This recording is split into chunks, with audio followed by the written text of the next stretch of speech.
The What to Next podcast helps you build a TBR of future favorite books. In each episode, Laura and Maine interviews authors and book influencers to recommend books they loved for you to pick up today.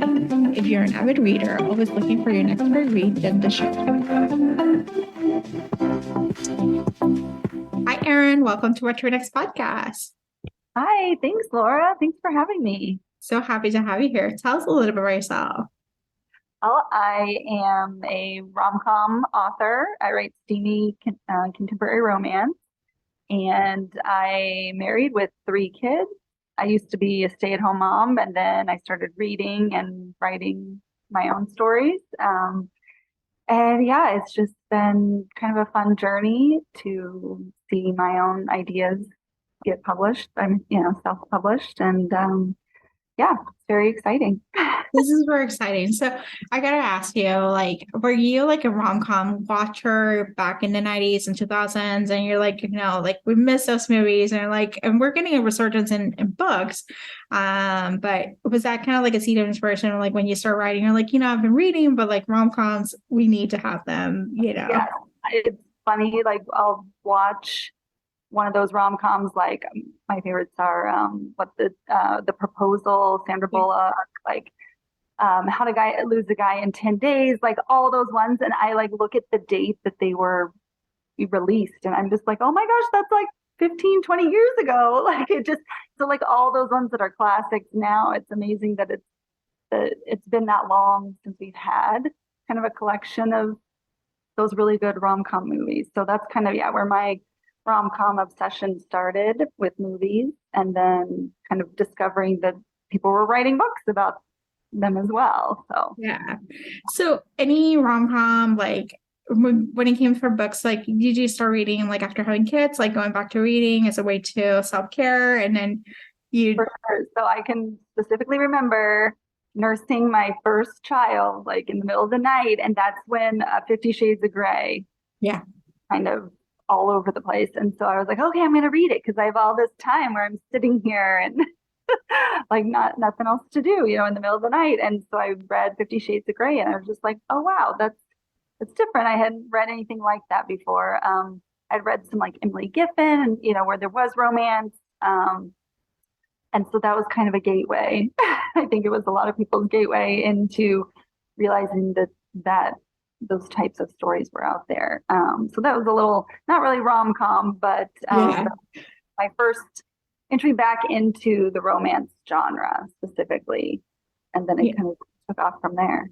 Yeah, I too read a lot of what it was considered chick lit at a time, where it was like the Emily Giffin, the Jennifer Weiner. I feel like I was Jane Green, like they're all like, talk about single girls in London falling in love. And I was like, I want to move to London and have this fabulous life. So, and then and I think 50 Shades was like a good gateway into the romance genre, which is like $1 billion genre, Right. And just realizing, I was like, oh, people are writing about that, that was like more of an extreme case, but I was like, oh, hearing about the sex and it was more explicit than I had ever read before. And so that was kind of interesting to see that. Yeah. All right. So we got to talk about Unexpectedly Mine. What is the elevator pitch? So Unexpectedly Mine is about a bridal gown designer who is in Vegas for her bridal line launch.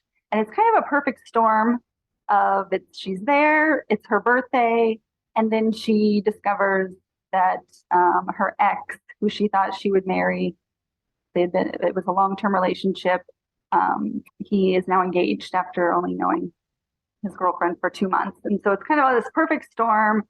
So she goes out to celebrate her birthday and to celebrate these good things in her life, but she's also feeling down about her relationship status. And so she has kind of a wild night in Vegas, goes to a male review show, and finds this guy that she has a great night with, and they end up getting married. And that does not, that's not, it's not a good thing. She's, wakes up the next morning and realizes that was not something to do, but it's too late because she's kind of been found out. She posted a viral video online about being married. And so then she has this really important interview coming up with the bridal magazine editor. And now that information is out there, and she has to convince him to come to New York and pretend to be her husband, even though he technically is, but pretend that they're a legitimate relationship. Oh my gosh. Are you having a marriage convenience murder in Vegas? There's something to be said about that aspect of it. I love it. It's really there. We see it a lot in historical romance. We see marriage convenience very easily, but in contemporary, it's a little harder to pull because it's like, why would you marry someone? But I'm like, yeah, you'll marry someone in Vegas. Like that's totally like random, Yeah, and it is kind of the cliche, like, okay, she's going out. It reminds me of the What Happens in Vegas with Cameron Diaz, an Ashton Kutcher, where she's like upset about a breakup and goes out for a wild night, and things happen. Things happen. So those actions. I love this. And so let's talk some book recommendations. What kind of books do you tend to read now? So I'll read kind of anything and everything. Like, it's funny, I write pretty light rom-coms, but I will read, the gamut of like dark romance and mafia romance, but I tend to stick to kind of that rom-com.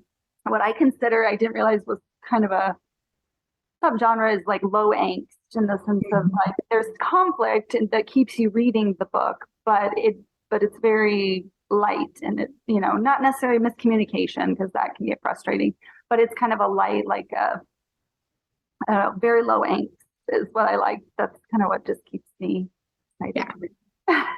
Yeah, the low. I'm here for the low anxiety. As someone who goes to enough therapy for like I don't need other people's problem. Yeah, like sometimes I'm just like, I don't know. Like I have the patience. Like I'm like, yeah, I don't have the patience to deal with other people's relationships. I just need you to like get together, maybe have external conflicts, maybe have things that are outside your control, and then just kind of like learn how to make deal with life. Or maybe you have anxiety, and maybe you have something else, and it just kind of like it colors your worldview. But it doesn't create this like really angsty, like, will he like me? Doesn't he like me? Blah, blah, blah. This very toxicity sometimes that like we can see. Yeah, I admit I do like to sometimes do that, but when I'm just wanting a go-to, like feel good, I gravitate towards the like rom-coms, but also low angst, like romance. Yeah. All right. So do you have any books to recommend our listeners to pick up? Yes. So I am a huge fan of Jana Aston in general, but her book Good Girl, it's similar because it takes place in Vegas, and it has that low angst in the sense that, and it's very interesting because Jana does a good job of taking kind of an outlandish idea and like making it seem very realistic, in the sense it's a girl sells her virginity, like auctions it off, but it's not actually, like a legitimate auction, because she only wants one person to buy it. Yeah. So, and it's just such a cute story between the two, because he's kind of grumpy. He's a billionaire opening a hotel there in Vegas, and she works at the same company. And it's a really cute story. And I love how Jana makes it light, but also you get to know her characters. Like they have their quirks and intricacies to them as well. Oh my gosh, I have that book. I love her OBGYN doctor. I think it's wrong. It's the one that she goes to the OBGYN, and it turns out he's a hero. But the point is, like, when she's about to get the test, she's like, should I wear socks? Should I not wear socks? And it's like, I will have that same anxious thought in the doctor's office. It's like, socks or no socks, There are a lot of things in her books where you're just like, oh my gosh, I've totally done that. I've had those same thoughts where you're just like, what am I doing? Like, yeah. So awesome. Erin, tell us where we can find online. Well, my website's in development, but it will be www.authorerinhawkins.com. Should be up next week. And then Instagram, author Erin Hawkins, and I'm also on TikTok and BookBub, author Erin Hawkins. Thank you, Erin, for being on the show. Thank you so much. If you enjoyed this podcast, feel free to share with friends, subscribe, rate, and review the show.